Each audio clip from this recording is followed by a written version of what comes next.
um resumo aí rápido da aula de hoje, tá? A gente vai tratar hoje de tensão normal e deformação axial.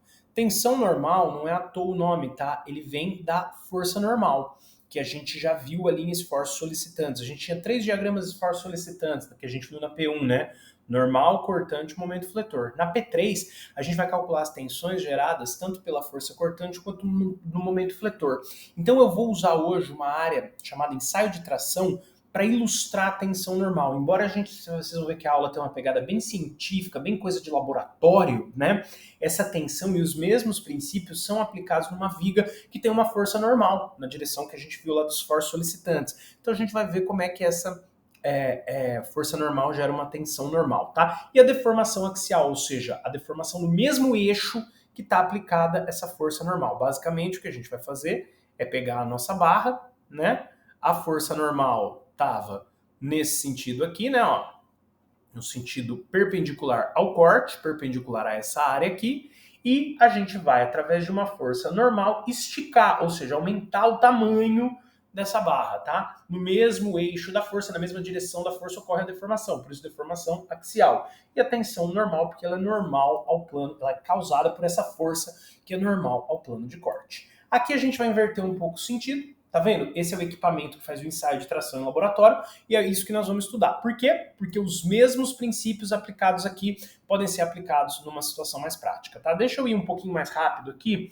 Essa seria a máquina que eu tentei desenhar um esquema ali. Então, tá vendo? Volta lá. Ela tem 2 garras, você encaixa o corpo de prova aqui, tem a garra de cima e a garra de baixo. A garra de cima geralmente é ligada a um travessão móvel, nada impede do travessão móvel estar embaixo, mas aqui nesse exemplo o travessão móvel está em cima, esse vetor velocidade significa que ele vai se deslocar, e você consegue medir através do deslocamento dele o quanto o material deformou, ou seja, o quanto o material esticou, tá? E ele está preso em 2 garras que vão ajudar ele a ser esticado.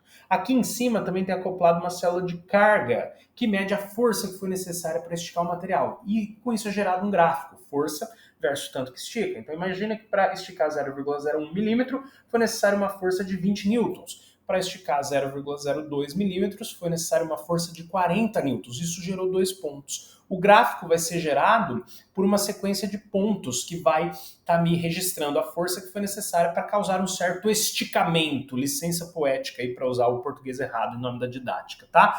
Então, a força necessária para causar cada esticamento que a sua amostra foi sofrendo vai ser registrada aqui e vai formar um gráfico. No gráfico real, você nem precisa ligar os pontos, ele já tem em torno de 10 mil pontos, então basicamente ele já forma uma figura contínua, tá? Embora o equipamento meça sim a força que foi necessário para esticar e o tanto que esticou conforme o deslocamento do travessão de cima, né? Porque o material vai esticando da mesma maneira que o travessão de cima vai se movendo, o que é plotado no gráfico não é diretamente assim, não é diretamente a força versus o tanto que estica, mas sim a força pela área, tá? Na aula eu dei um exemplo de uma barra de alumínio e de um papel alumínio. Imagina o seguinte, um papel alumínio, ele vai ter uma seção transversal aqui bem fininha, com uma área bem pequena. Imagina que você está tentando, sei lá, esticar o papel alumínio para rasgar com a mesma força. Suponha que com a sua força aí você consiga fazer uma força constante, tá? Enquanto que uma barra de alumínio, ela vai ter uma seção transversal com uma área bem maior. Então vamos pôr aqui, ó, eu não gosto de usar letra minúscula para representar a área, mas só aqui tem uma área, contrário, né? Aqui tem uma área azão e vamos dizer que ali tem uma área menor, azinho, tá? O alumínio vai se romper na mesma tensão. Tensão para nós, tensão mecânica é força sobre área, que no ensino médio a gente aprende isso como pressão, mas não é bem pressão. Pressão a gente usa mais para gases, quando os gases estão fazendo dentro, na parte interna de um recipiente, tá? Acaba sendo mais relacionado com isso. Quando a gente tem uma força distribuída numa área, a gente chama mais de tensão mecânica do que pressão, tá? Se a gente dividir uma força por uma arinha pequena, né, eu tô quebrando pouco esse valor de força, então eu tô conseguindo uma tensão zona, tá? Vou exagerar aqui. Agora, se a gente dividir a mesma força por uma ariona grande, a gente vai quebrar muito a força e vai conseguir uma tensãozinha. Então, perceba que com a sua força você não fratura a barra de alumínio, por quê? Simplesmente porque a área da seção transversal, ou seja, a área com a qual sua força forma 90 graus, gera uma tensão muito pequena, a sua mesma força, porque a área é grande. Já no papel alumínio, a sua mesma força numa areazinha bem pequena, porque a espessura é basicamente desprezível, né? Essa dimensão do papel alumínio é basicamente desprezível, você gera uma tensão zona, e por isso que o papel alumínio rasga, tá? Na aula eu também mostrei as unidades dessa grandeza física aqui, como a gente está normalizando a força pela área, justamente, né, para normalizar. A tensão de ruptura do alumínio tem que ser uma só. Mesmo que uma folha de alumínio rasgue e uma barra não, né, mesmo que a folha rasgue e a barra não, o motivo não é a sua força, e sim a tensão que foi obtida. A sua força é sempre a mesma, mas aqui como a área é pequena, você obtém a tensão necessária para fraturar. Aqui, como a área é grande, você não obtém a tensão necessária para fraturar. Tá? Então tá vendo que é o mesmo alumínio e a força não pode ser contabilizada, porque a mesma força a hora quebra, a hora não quebra, depende da geometria também. Então a gente normaliza a força pela geometria, isso aqui sai em Newton por metro quadrado, que nada mais é do que Pascal, tá? Unidade de tensão é Pascal, porque aí a gente tem um valor só de tensão de ruptura para o alumínio, né? Aqui não quebrou porque a tensãozinha foi menor que a ruptura. Por quê? Porque a área era grande, embora a sua força seja a mesma, né? Suponho que o seu corpo humano faça sempre a mesma força, tá? Aqui a tensão zona ficou grande, por quê? Porque a área é pequenininha. Então aqui passou da tensão de ruptura do alumínio e ali não. Se aqui eu conseguisse fazer uma força para passar também teria rompido. Então não é importante só a força, é a força e a área, porque o que vai definir o que o material rompe ou não, a resistência do material, é a força normalizada pela área, tá? Então esse conceito é muito importante, que a mesma força pode quebrar ou não material. Então a força não me diz nada, vai me dizer a tensão. A tensão de ruptura do alumínio é fixa, depende da força sobre a área. Atingindo a mesma força sobre a área, tanto na folha quanto na barra, ele vai quebrar. O problema é atingir essa força sobre a área na barra, que tem a área muito grande, tá?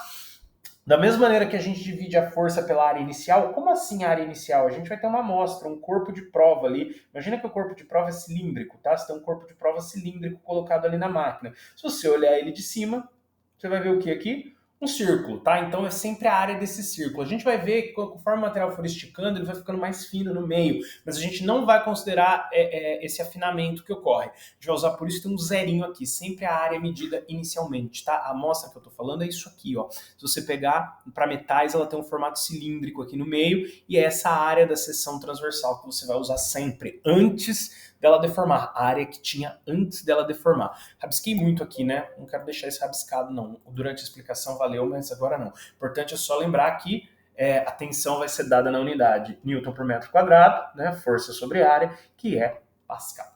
Tá?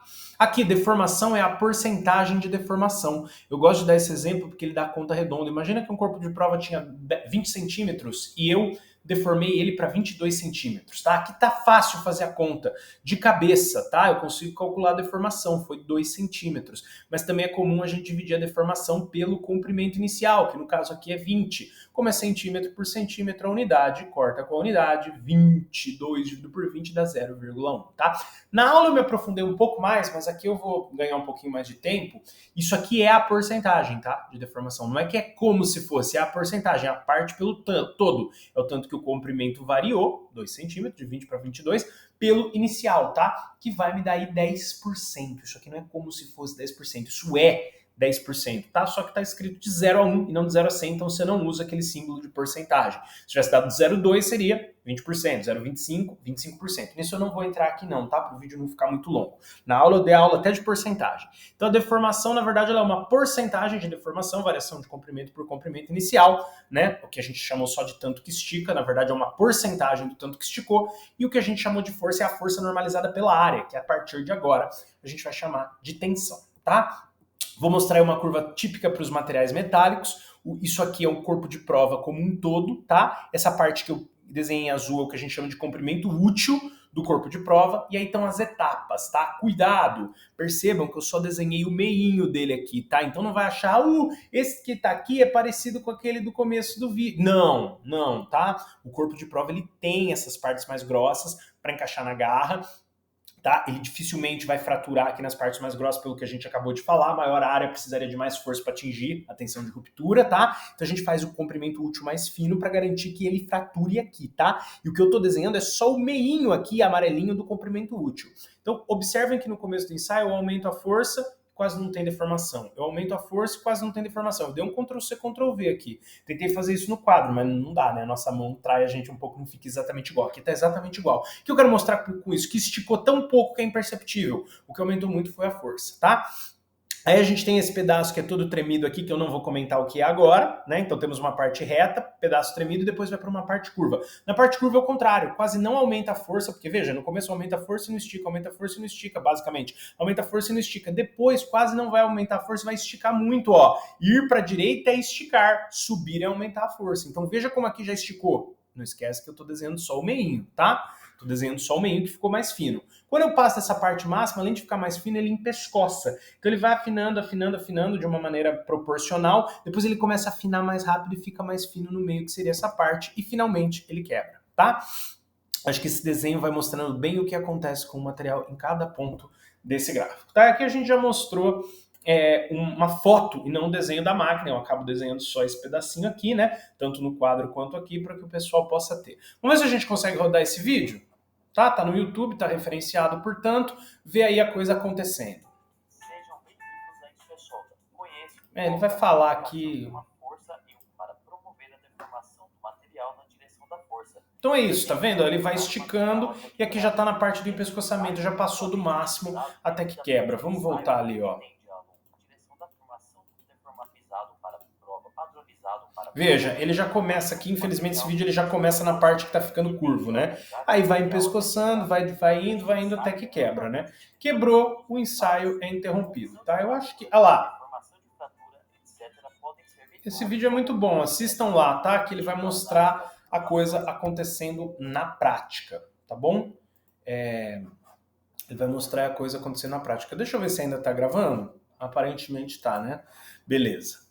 Então, pessoal, algumas coisas que eu comentei que são conseguidas nesse ensaio de tração, tá? Algumas são mais diretas e outras exigem um certo cuidado. Acho que uma das mais intuitivas é a tensão de ruptura. Na hora que rompe, a força que está sendo medida aqui, primeiro a força aumenta e não deforma, depois começa a deformar basicamente sem aumentar muito, deformar que está até diminuindo, mas varia muito pouco, até que quebra, né?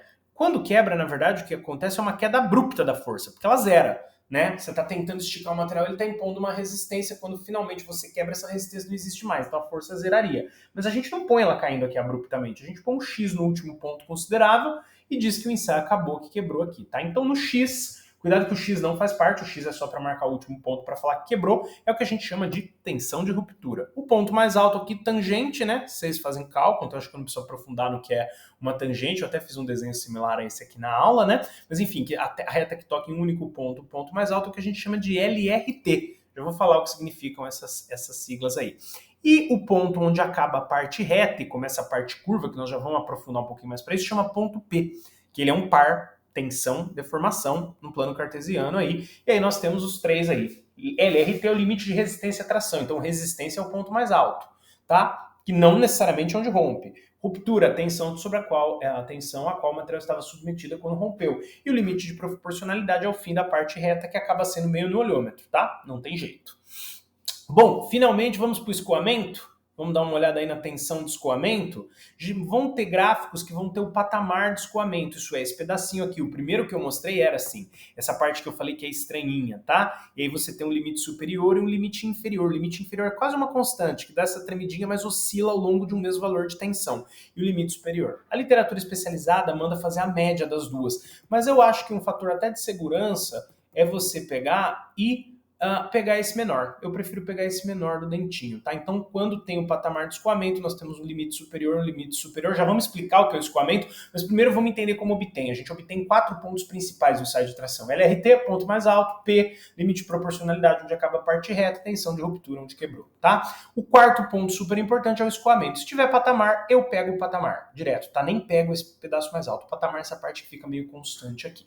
Bom, se não tiver o patamar, a gente tem que pegar a deformação de 0,002. Achar aqui, porque no gráfico real vão ter números, e não adianta pegar e subir, pegar a tensão correspondente a ela, porque aqui ainda está na parte reta, e o escoamento sempre está um pouquinho depois da parte reta. Nós vamos entender por que disso já, tá? O que você vai fazer aqui é uma gambiarra científica, técnica, que tem um fundamento que vai garantir ela, tá? Eu nunca vi isso em outro lugar, não vou entrar no fundamento aqui também não, tá? Mas se alguém quiser, vem me perguntar. Você vai pegar esse valor de 0,002 de deformação e vai subir com uma reta paralela à parte reta do gráfico. Onde cortar, você vai marcar um ponto, tá? Esse ponto é o seu par. tensão de escoamento, deformação de escoamento. Você achou a quarta coisa aí, que é o ponto de escoamento. Podemos mostrar os outros três nesse gráfico aqui. Então, o ponto de escoamento, ou você pega esse patamar, que está na transição da parte reta para a parte curva, e se não tiver o patamar, você faz essa gambiarra a 0,002, tá vendo? Que não é a mesma tensão, em termos de plano cartesiano, correspondente a ela, tá? É uma aproximação aí que tem um fundamento científico por trás. Aí você tem a tensão do escoamento e a deformação do escoamento, que são dois pontos super importantes. Outros pontos importantes, tensão de ruptura, só pegar o X e jogar para o eixo de tensão, LRT, só pegar o ponto mais alto e jogar para o eixo de tensão, e o ponto P, onde acaba a parte reta. Já aproveitamos aí e fizemos uma revisão. Lembrar, gente, que antes da deformação do escoamento, que nós temos a deformação elástica e depois que nós temos a deformação plástica. Opa, isso meio que já nos ajuda a definir o que é o escoamento. O escoamento é a transição da deformação elástica de um material para a deformação plástica. Elástica, volta, é aquela deformação que recupera. Então, deformações, quando está subindo nessa parte reta, se você tirar a tensão, ela volta, tá? Não volta só a tensão, volta a deformação também, tá? O material recupera a deformação. Quando foi para a parte plástica, lembra, a cirurgia plástica é uma mudança permanente, né? A deformação plástica é a deformação permanente. P, permanente, tá? Deformação plástica. E elástica é aquela que volta, tá? Entre o ponto P aqui, ó, e o escoamento, tem um regime elastoplástico, que alguns autores chamam, ou a deformação elástica não linear, tá? Porque aqui é linear, né? Até aqui forma uma reta que passa pela origem. Enfim, você não precisa lembrar disso, não. Você pode lembrar que antes do escoamento, deformação elástica, depois do escoamento, deformação plástica. Ou você pode pensar mais fácil ainda, parte reta, deformação elástica recuperável, parte curva, deformação plástica não recuperável, tá? E sempre vai existir um pedaço estranho entre as duas, que é uma transição. Sempre vai existir, se tem esse dente, né, que é o patamar do escoamento, ou não, vai existir um pedaço estranho de transição, mas a parte reta é deformação recuperável e a plástica não recuperável. Por isso que esse ponto se chama escoamento. Depois daquele escoa, como se fosse um líquido, muda de formato e fica naquele formato. Até então ele se comporta como um elástico, como se fosse um elástico de dinheiro ou uma mola, tá?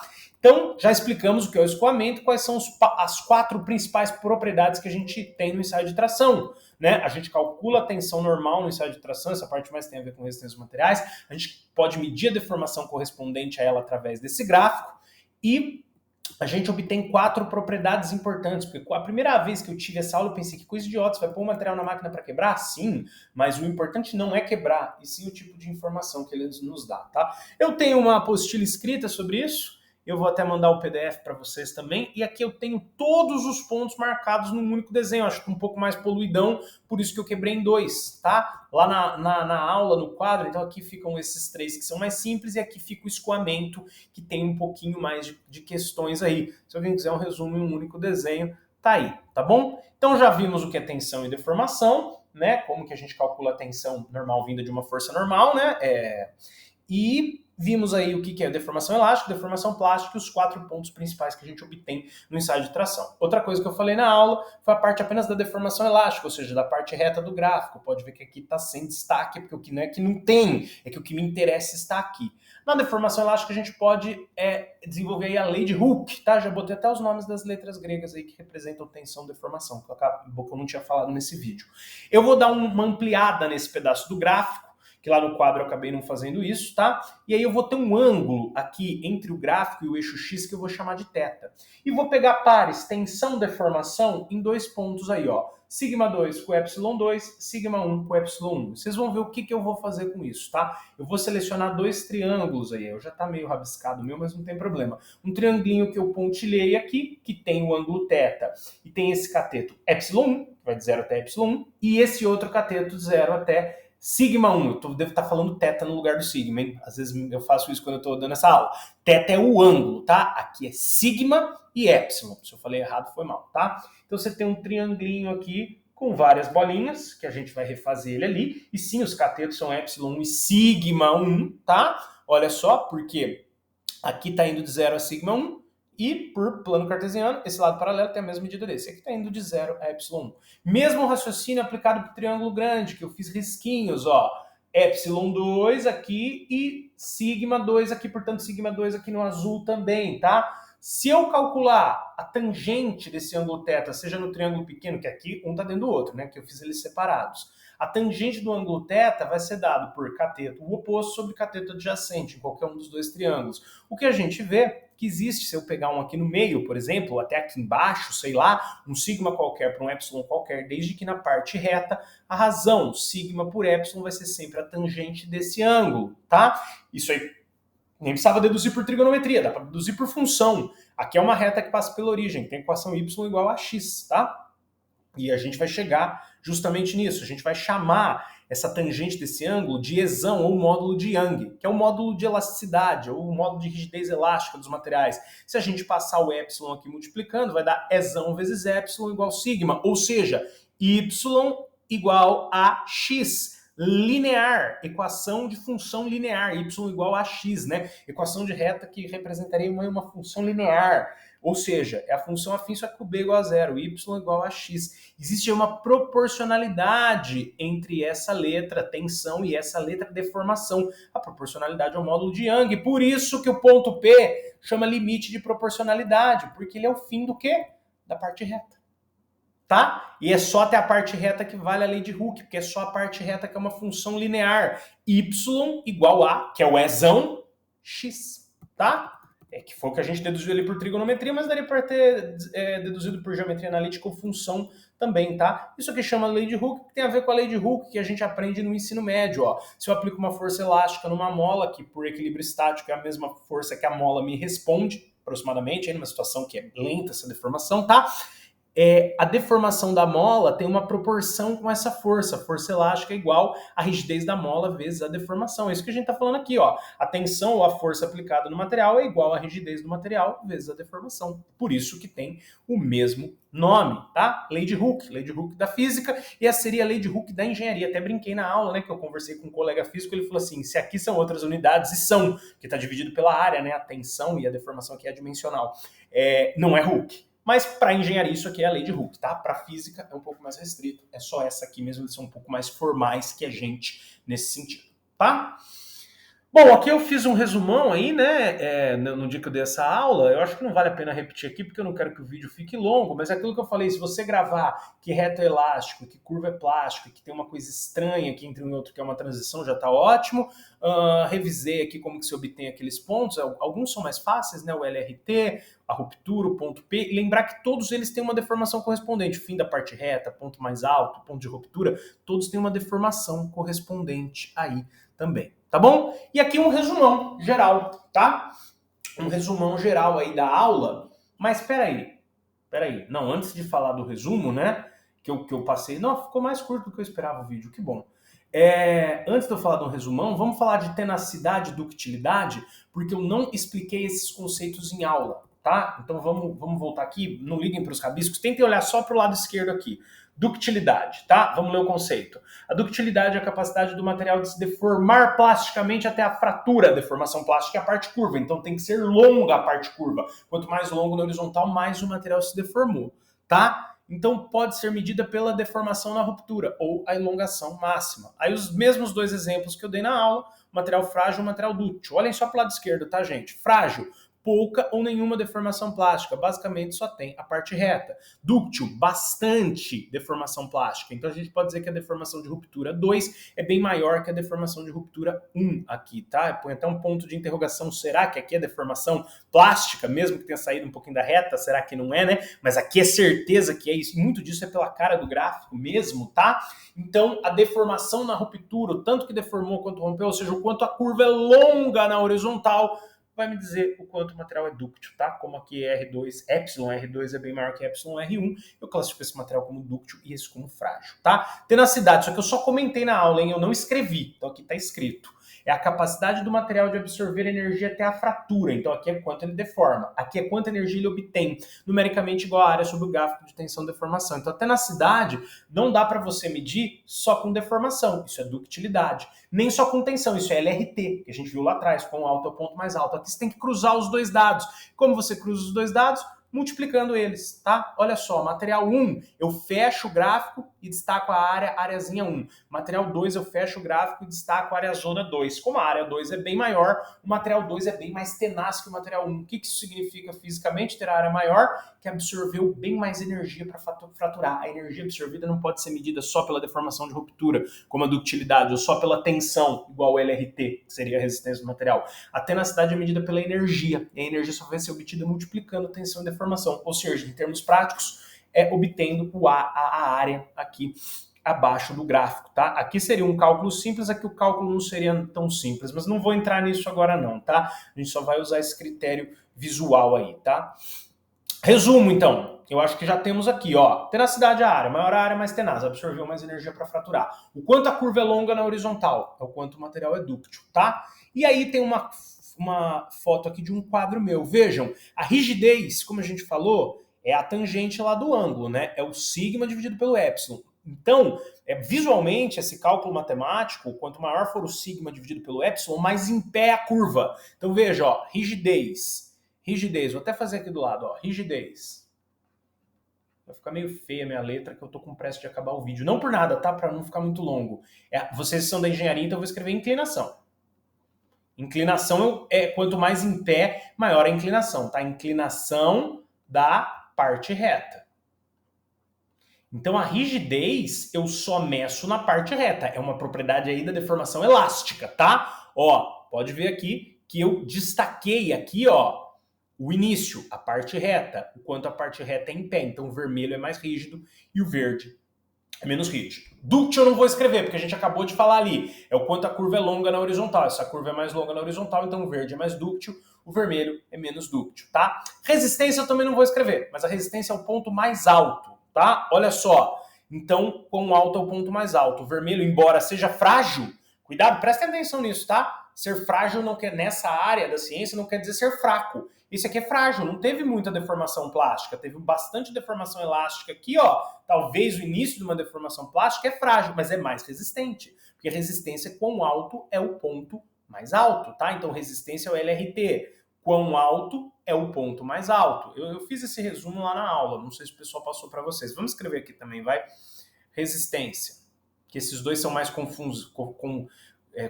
Resistência, que é o LRT. Então não tem nada a ver com ser dúctil, com ser frágil, nada, tá? Quão alto é o ponto mais alto do gráfico, tá? Então, ó, rigidez, quanto a parte reta é em pé, inclinação da parte reta. Resistência é o LRT, ou seja, quão alto é o ponto mais alto. Cuidado, tá? Para não confundir que a resistência pode ser confusinha. Você pode olhar o frágil e falar, não pode ser esse. Não. Resistência é só o quão alto é o ponto mais alto. Não interessa mais nada. Isso é resistência, é LRT. Quão alto é o ponto mais alto, tá? E rigidez, o quanto a parte reta é em pé. Dúctil é quem é mais longo na horizontal. Ser mais longo na horizontal quer dizer que esticou mais, tá? Quer dizer que deformou mais. E a tenacidade, acho que é autoexplicativa, que a gente acabou de falar também, né? Menor área, menos tenaz. Maior área, mais tenaz. É isso. Agora tem o link do exercício resolvido, que eu também resolvi em aula.